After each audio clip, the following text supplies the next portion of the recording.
Welcome back to the channel, lads and ladies, and welcome to Helldivers. There's still more for me to share about this game, and it really is one of those games that I feel like it could have a really fun and active YouTuber community. I'm not really sure, but it is kind of a small thing after all. But again, like Magicka, this is one of those games where you can accidentally screw over your friends for comedic effect, or intentionally do so. But what I'm going to do right now is just actually successfully complete a mission for you all, just to prove that I can, and I'll be playing a little bit of single player here. It's a lot simpler game, and the nature of the game changes quite a bit when you're flying solo, and the name of the game is Stealth and Efficiency. In fact, both of those go a long way when you're playing multiplayer, but, well, you just have to squad up with the right people for that to be an option. Otherwise, it's running, gunning, crossing each other's fields of fire, and the bloody mess of team killing that occurs as a result of that delightful and hilarious action. Now, my first time running through this mission, in fact, even up to this point, I was still unsure exactly how to complete this particular objective well. You have an area you need to sweep for UXO, unexploded ordnance. Basically, you play a little bit of Minesweeper, and it's sometimes difficult to find the mines, especially with these enemy bugs interrupting you all the time. So you call in a Minesweeper. You can see here a metal detector, as it were, and it starts beeping and flashing when you're pointing it toward some UXO. Then the diffuse thing shows up. You play the mini game to tap out the directions on your keyboard. You really are recommended to use a keyboard for this kind of stuff, because mouse and keyboard just works so much better for this game than a gamepad. As much as the gamepad is very convenient when you're in something like a vehicle, the directions minigame that you play when you're calling in support or performing a variety of actions in the game, including defusing UXO, where if you fail, the UXO explodes, which is another way of clearing it, and another way of needing to drop in another Helldiver from his orbital pod straight onto the guts of the poor bastard that failed the minigame. In any event, things turned out nicely for us, as they will for the rest of this mission. You can see this is our version of stealth. That is, when somebody notices you, shoot them in the face as often as it takes. We're using a laser rifle, so we have unlimited ammunition as long as we don't overheat the weapon.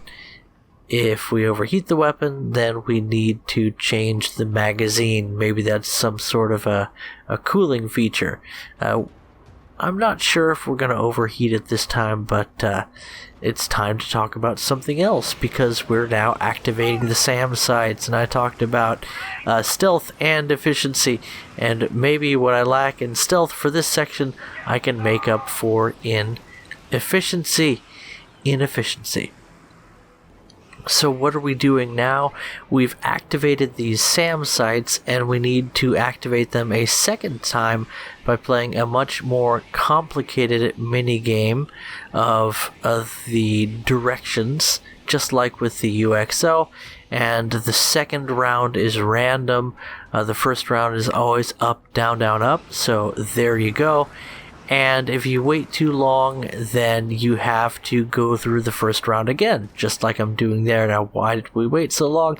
The answer, fairly obvious.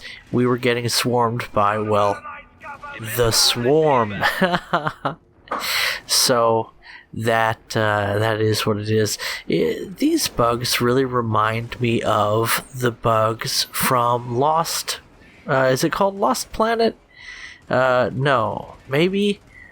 I think so. Yeah, Lost Planet. That Capcom game where you are on this frozen world. And the snow was just beautiful in that game, and the bugs were called the acrid. They would shoot out a thermal energy, tang, and it looked like tang, glowing orange stuff that was the primary resource of the game, and the answer to the survival aspects of the game as well. Basically, you needed to use that tang for everything from powering your weapons and your exosuit to running the heater in your dorm room so that you didn't die. Interesting game. Didn't play a ton of it. Fun fact, it was my first game that I ever bought for Steam. I bought what I thought was a hard copy from Walmart, and it was just a box that contained a Steam code that said, hey, you need to install this program on your computer, and then good luck. Well, turns out my computer was a laptop with an integrated graphics card. In other words, no graphics card. And it did not run Lost Planet well. Unfortunately, I kind of missed the boat on that one. So that's another Steam game that I own that I'll probably never play. Because why would I play that when I could play this and get all the fun of Tang and Acrid with none of the weird Capcom stuff? And by that I mean whatever the heckin' storyline that game had. I think it was a little bit off the wall. Another off-the-wall Capcom storyline that comes to mind is Dragon's Dogma Dark Arisen. Now, there is a fantastic game in terms of gameplay. It's, what if Capcom made Dark Souls? Yes, I know.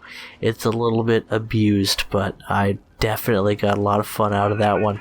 That's far from the topic today, as we...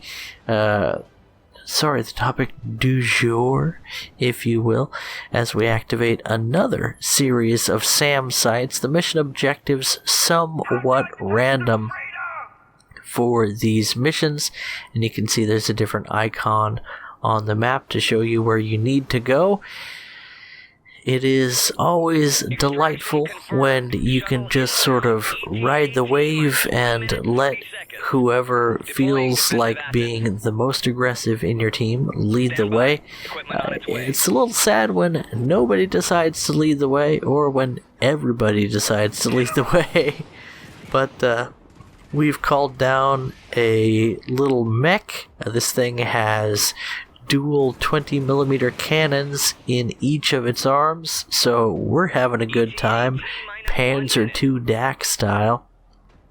And it also boasts considerably better armor protection than your average naked Helldiver. So yeah, that's what I call it.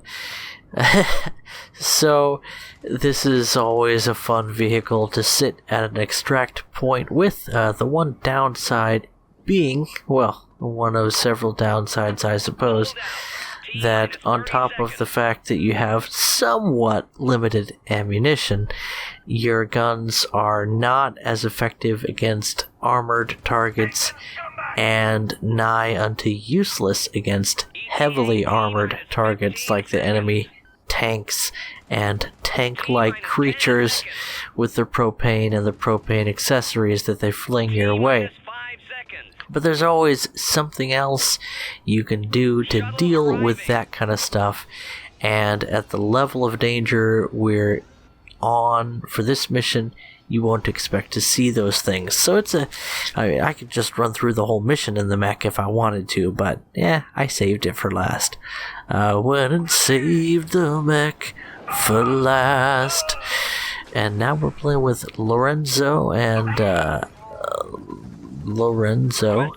question marks. I'm not sure if he had some kind of Chinaman name that shows characters that this version of the game doesn't know how to show, or if he just is a fan of the old Q mark. Again, not quite sure, but you can see we are in the thick of it. A little bit of accidental team killing is going to happen in this one, and this is the real heart of the game, honestly. A lot more enemies than one person could deal with, and the need to pick your zone of fire and take down the targets in your area. Sort of coordinating strategy silently as a well-oiled team, all greased up in olive oil the way we are. I made some pizza at home today, and man, it feels so nice to get some olive oil on your hands and form the dough. That's right, I make my own pizza dough at home with flour and yeast. Yes, my house has yeast in it. That's one of the things that disappeared fast when the panic around what's it called, the Backstreet Boys reunion tour started happening. But what else? Water, obviously, and some people use sugar, other people use honey, and other people use nothing at all, which is sort of a catalyst for the yeast. It eats that, and then it puffs up the bread faster, but I didn't use any of that. And a little bit of salt, which is, again, a catalyst and also good for the flavor of the dough. You let that rise for a few hours. I like to preheat my oven to just over 100 degrees Fahrenheit, and then pop the unrisen dough in there. And you can see we're really getting knocked out here, and every Helldiver is unrisen dough. He will not rise when he falls, but be replaced by a brother with balls of steel dropping in from orbit, again often on the fresh corpse of his comrade, or even in the face of an enemy monster. The drop pods of all kinds, and that's for calling in Helldivers or calling in certain support equipment. All of those drop pods will kill whatever they hit, friend or foe. One fun strategy, they don't kill the dropship though. One fun strategy is to call in reinforcements and have those drop pods land on an enemy tank. Fun stuff. And few Helldivers left behind. Few men left behind. The realistic motto of the Marines, no man left behind? I'm not quite sure. I think the Marines' motto is first in and last out, which explains why they have so many kids. But this mission is going to go a little bit better for us. I decided to call in the mech as soon as the dropship was called in. I'm skipping straight to the end of this one because the enemy tank beetle thing, those things are just so cool. I love the creature design in this game. It definitely draws from sources like Warhammer, Starship Troopers, StarCraft, which itself draws from Warhammer, but it definitely has its own spin on the aesthetic, and it's very nicely executed in an artistic sense. Really, I would love to be involved in designing a game like this. Just maybe like a top-down tank game. That could be a lot of fun. It's so much easier to put resources into something like this where you have sort of limited camera angles that you're dealing with, and you can basically forget about the vertical axis for the most part, and the shuttle comes and lands on the enemy tank. Always satisfying. Are we going to get a nuke at the end? Not on this one. But all of this has been just a taste of my experiences in Helldivers lately, and I've been having an absolute blast as we blow past the midpoint of the video and we take a look at another mission, this time from start to finish. Everything matters in Helldivers, and there's no upgrade that you don't notice. Everything has a significance to it, which is nice. Where you drop in matters. The equipment that you bring always makes a difference, for better or for worse. There's nothing that's really useless in the game, and there's generally a best strategy for any given situation. There's probably no setup that is always better than whatever else, but as you can probably tell, I'm a huge fan of the laser rifle. I can't remember exactly what it's called, the scythe or something, and just the fact that you have unlimited ammunition, especially when firing in controlled bursts, means that I can do what I'm doing here, which is to scout by laser fire. And if that doesn't sound like a Helldiver's tactic, then I don't know what is. You can see I like to hold the rear, as my wife could probably tell you, and by doing that I just fire blindly every now and then, and if I hear laser impacts, I know that there's something there, and I should do either a little bit more blind firing into the enemy, even aimed firing once they come closer, or maybe GTFO the neighborhood. The fact that every other member of my squad has their portion of control over the game camera, which also limits where we can go, means that I need to silently coordinate, or verbally, but I have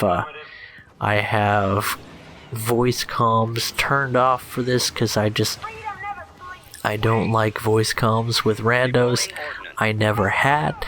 I don't really hold it against somebody if they want to hit their water bong, in between comments on politics, but it gets old pretty fast when you're playing multiplayer games. So I prefer to be the voice in my own ear. Thank you very much. I was watching one of my videos today and also talking to my wife, and she's like, it's hard hearing you from two directions. I mean, I gotta give it to her. She gets it from one direction enough from me. But here you can see the stringy boy, that's what I'm going to call him. He puts his mandibles into the ground and they burrow out and flail around, and one hit will knock you down. A second flail of that, let's be honest here, it's a tentacle, will kill you. And it doesn't take much to take down a vehicle either. Suffice to say, that mandibular foe is very tricky, and it's very worth it to shoot him in his glowing face and leak all the tang out of his body before he can cause serious damage to your crew.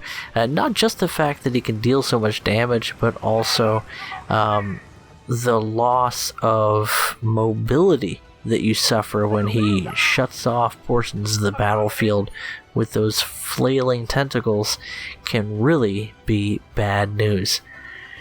You can kill him with armor-piercing anti-tank kinds of stuff, but I don't rock any of that equipment in my favorite configuration, especially for these Earth missions, which tend to be a little more cut and dried than what you face later. But there you see us getting one-shotted by a tentacle straight to dead because we'd already taken some damage. But my buddies are quick on the radio, playing the little directions minigame to spawn me back in. One of the things I really love about Helldivers is you start to memorize the combinations to call in different kinds of support, especially things like the Minesweeper and the nuke. Yes, there's a nuke in this game. In fact, there's probably a few of them.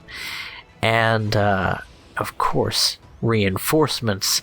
That's definitely one that you want to have committed to muscle memory. You don't always have more than a second to call in reinforcements before you yourself die, and if all of the Helldivers get wiped, then the mission is scrubbed.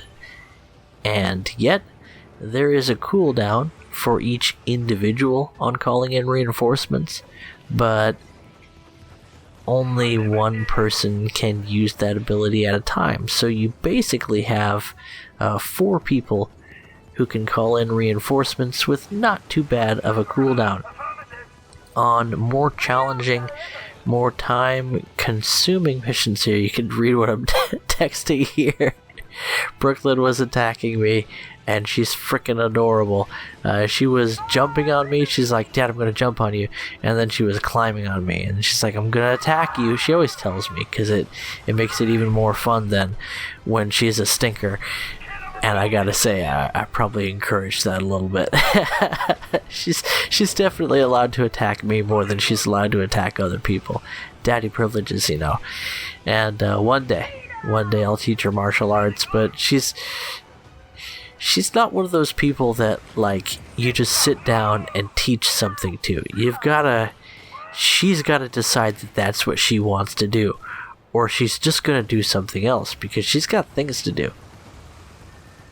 Anyway, speaking of things to do, our list of tasks for this mission is shrinking. I gotta be honest, I haven't been paying as much attention to the mission objectives as I have to watching my own character focus down the little stealthy boys. You've probably noticed that are all shadowy, and they spit acid that does damage over time and slows you, both of which are bad news, especially the slow. As you've probably noticed, Helldivers do not last long in combat against these bugs at close range. We really, really would prefer to shoot them before they get to us. Anyway, what else? Right now, it's the old capture the flag kind of deal. King of the Hill. So we've got to clear the area of enemies, as you see us doing, and I'm just enjoying the fact that I never have to reload firing these short bursts. Of course, the scythe and the sickle, the laser weapons in the game, they're not quite as powerful in terms of damage over time, or burst damage at least, when compared with some of the other weapons, many of the other weapons in the game. But I just love the fact you never have to worry about ammunition, you don't have to reload, and I'm dead.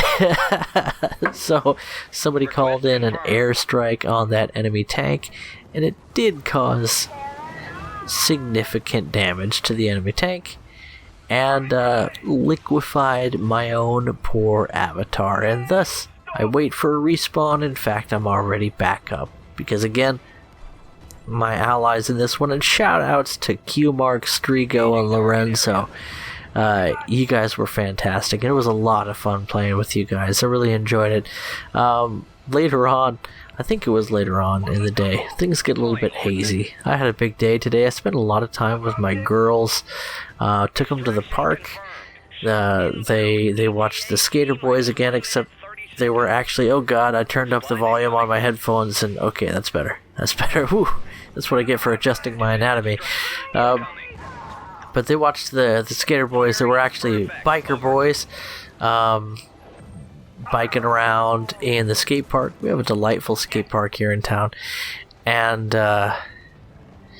I'm fully encouraging my girls to get interested in skating or biking. That would be a lot of fun, especially Brooklyn. She would just be fantastic at it. She's got the perfect attitude. She's built like an aircraft, so and I'm talking about an air superiority fighter. Maybe a little bit of multi-role if she puts some weight on, but for now she's just built for speed. and really athletic, bounces back great, fantastic balance. I can't wait to see what she can do. And she's really interested. She rode on a skateboard last time we were there. Of course, she's just standing on the board, and the skater boy is helping her, stand up. And today she rode on one of the kids' bikes. It's pretty awesome when you have a toddler with you and you're just like, hey, the kid wants to check out your stuff. Could she try it? People treat her so great. She's just got, oh man, she's such a happy kid. She was so thrilled when that kid, I can't remember what his name, but young teenage guy, maybe. Yeah, young teenager. I can't tell how old people are anymore, man. I'm 32 and I've never been good at it, but nice kid. Let her ride on his bike, and I'm holding on to the bike, and she's holding on to the bike, and we just did a little bit of riding. And I'm definitely going to have to get her a little bicycle now. So I think we probably already have 1, 2, or 5. So maybe I'll bring one to the skate park next time. Throw it in the trunk of the wagon and see what we can do. Anyway, that just about wraps things up for today's current events and a little bit of Helldivers. Again, I really enjoy this game. It's just it's lighthearted, it's light on your PC, and it's some fun multiplayer that doesn't take too many advantages of you. You can get all the DLC for less than $20 altogether now on Steam. It runs great. You buy it once, and I did buy all the DLC. By no means do you have to do that, but a couple of my favorite things are DLC. Anyway, guys, catch you in the next video. Bye-bye. Hey, Guppy. Say like and subscribe. Subscribe to the channel.